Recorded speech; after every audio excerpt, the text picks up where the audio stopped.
guys, welcome back to my YouTube channel. Oh my god, so yesterday night I went to watch Shang-Chi and the Legend of the Ten Rings, the new Marvel movie, and oh my god, it was so good.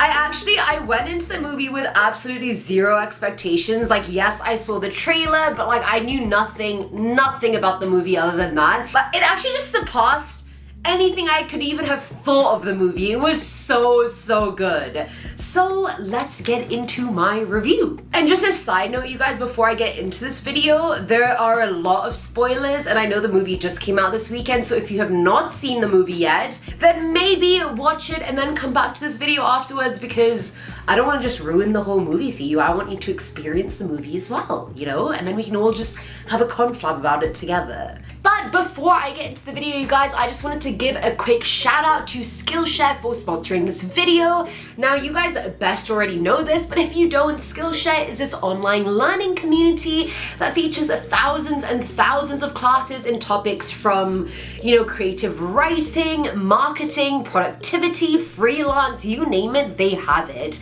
And thankfully, it doesn't really matter how much knowledge you have of the subject. You could be a noob, you could be a pro, and there's still so many classes that can appeal to everyone. And thankfully, they're all less than 60 minutes long. So, I mean, come on, this is a very busy world. We don't have time to be like taking a 5-hour class. So thankfully, like a less than 1 hour class, I can fit it into my schedule and then go on and do other things. So I really like that. A class I actually took yesterday was called Style Your Space, Tips and Techniques for Interior Design by Emily Henderson. And I know you guys are gonna be like, that's a class we didn't think you'd take. But I mean, I'm redoing my room at the moment, so I was like, I feel like I'm not the best with creative design and, you know, interior design. My mom is very good at that, but I am not.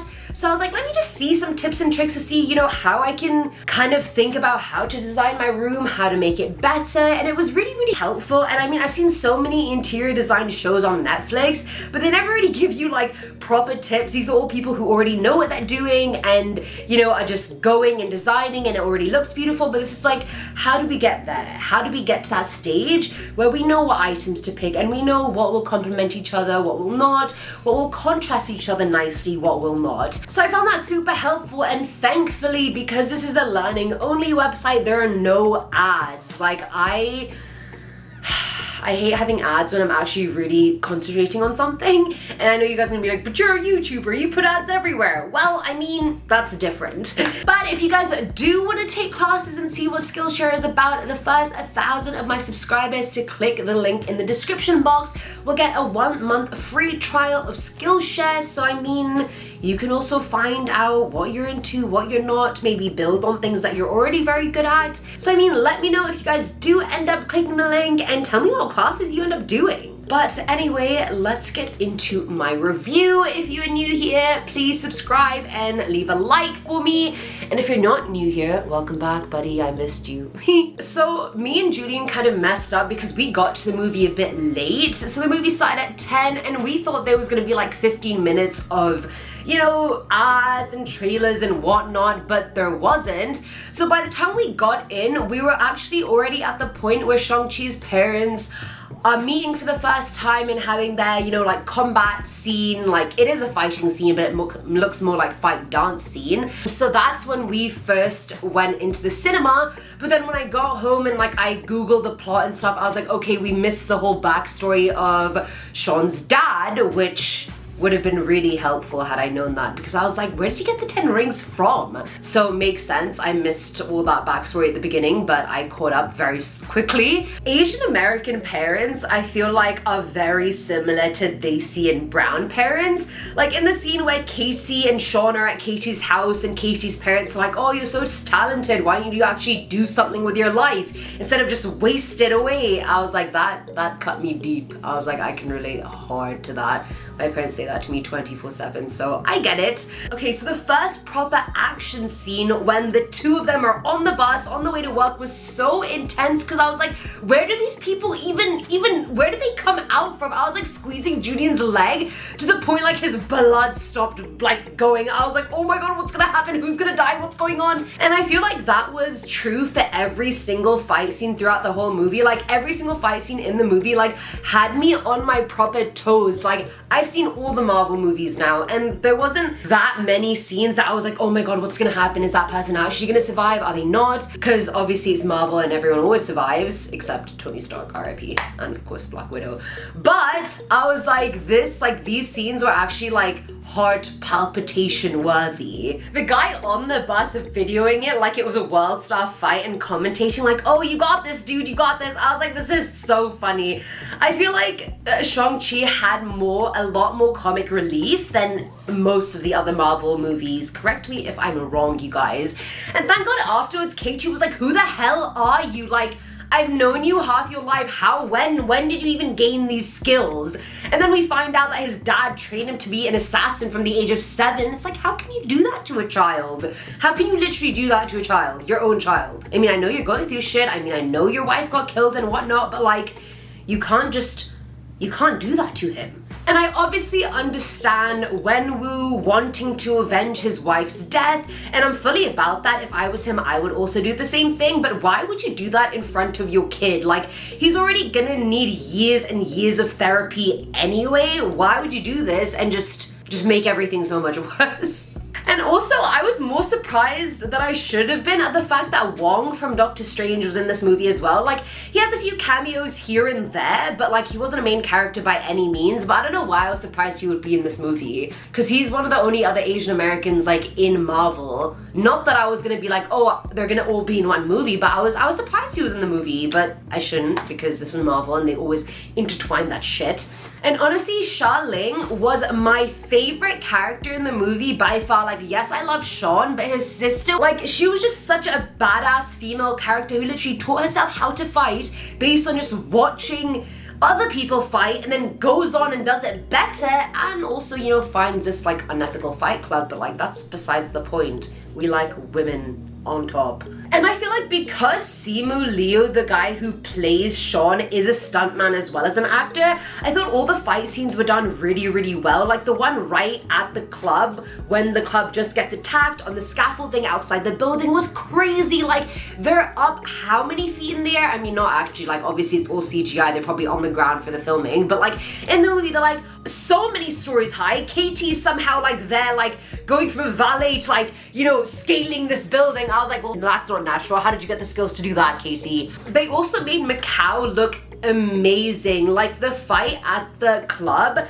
where Sean is fighting with one of the 10 Rings army guys, and they're fighting, you can just see their shadows, and behind them is like this LED like billboard, and it looked very like Mortal Kombat or like Tekken almost. Like, I liked the cinematic way every single fight scene was filmed, because I thought it was really, really good. And honestly, when their dad finally like goes there and Wenwu like brings them back to the Ten Rings compound and explains to them how like, oh, like, you know, your mom is still alive, like I'm getting hints from her, I can hear her. I genuinely fully believed his story, because later on, like, you do hear the wife's like voice, so I was like, okay, he must, like, why would he be evil? He's literally just trying to get his family back together, although he is the one that destroyed it in the first place. But like, you know, 1 + 1 sometimes doesn't equal 2.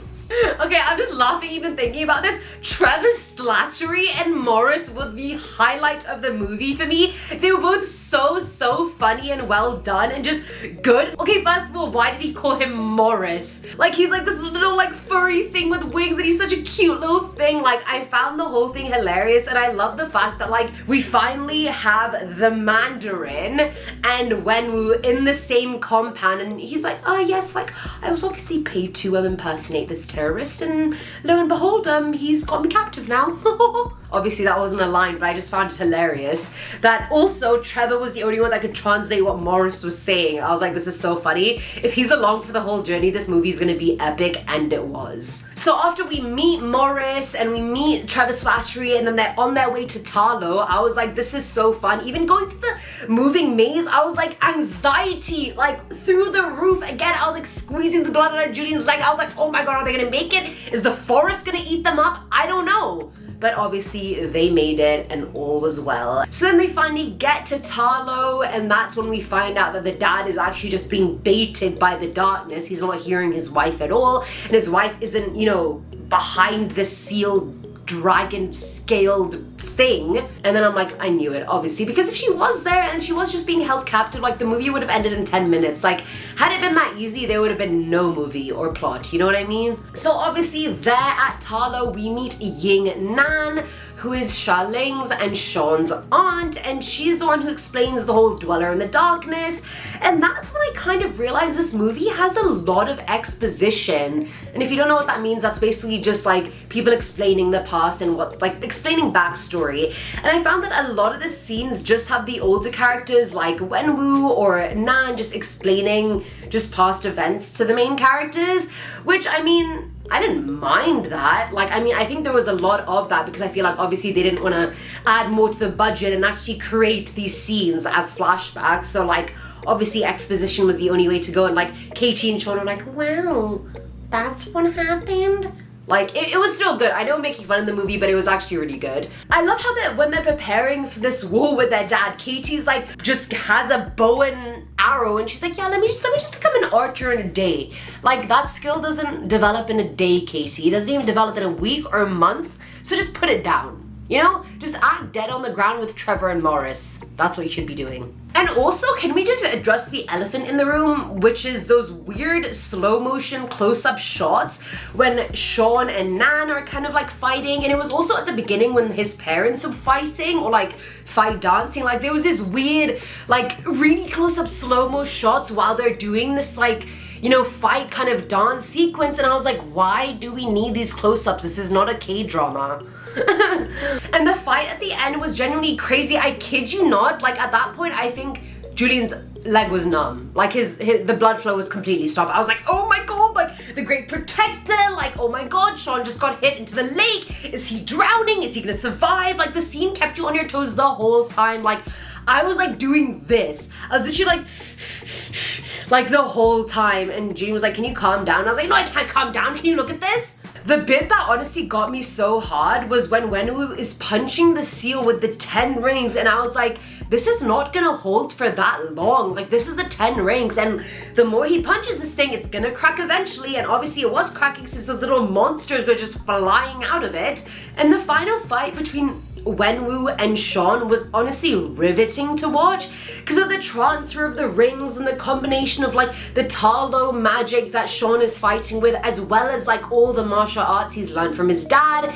So it was like a really nice, almost like he like became his mum and his dad in a sense and was fighting his dad, if you get what I mean. It was very beautiful, like full circle moment for me. And I also nearly cried when the huge monster almost sucked the soul out of the great protector dragon, because I was like, what is happening? That is happening. Xialing on the other hand was like, let me go, let me die. And thankfully Sean did not let her, because I was like, if he did let her, I would just cry and walk out. You already left her once. You said you were gonna come back in 3 days.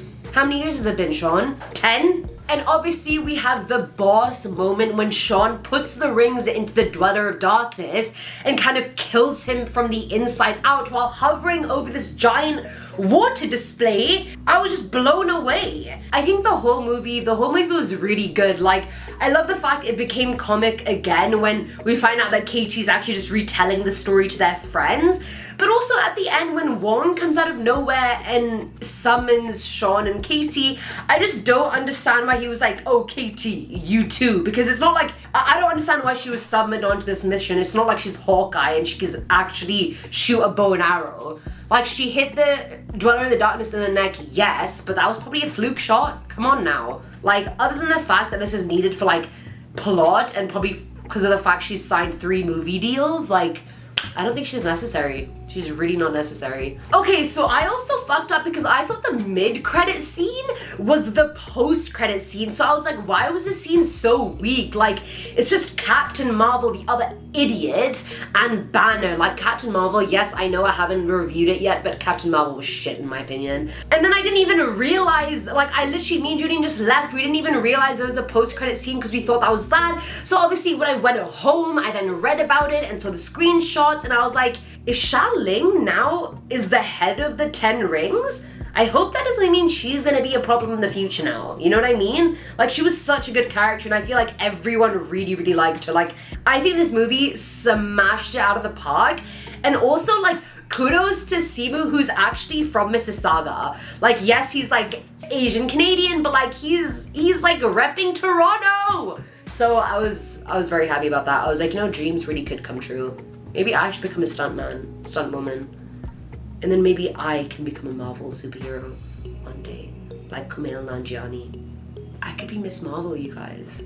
I could be Miss Marvel. She's Pakistani American. I can put on an American accent just fine. And now on to the last bit of the video, the pros and cons. So pros, you guys know I always have to touch on the romance aspect. I really like how they didn't try and force a romance between Katie and Sean, because there was just honestly no sparks there. Like, yes, 100%, there was such a beautiful best friendship there, but there was just no sparks, there was no romance, and I would have been really cheesed if at the end of the movie they just made them randomly kiss. Like, I would have been really mad at that.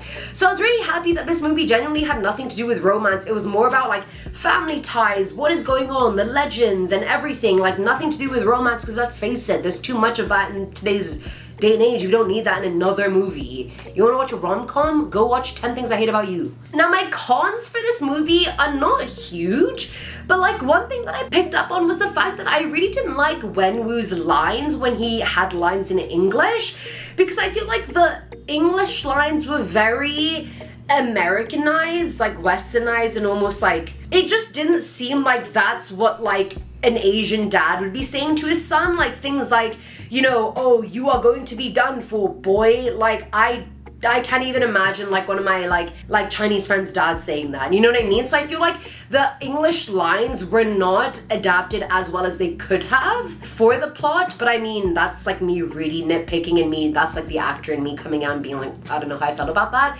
But all in all, I give the movie a 9 out of 10. I thought it was phenomenal. It was so good, and I'm sorry if you're watching this and you haven't seen the movie, because I've essentially just literally ruined the whole movie for you. But I mean, I hope this was a nice Spark Notes version. If you have seen the movie, let me know what you guys think in the comments below. As always, I will catch you in the next one, you guys. Bye!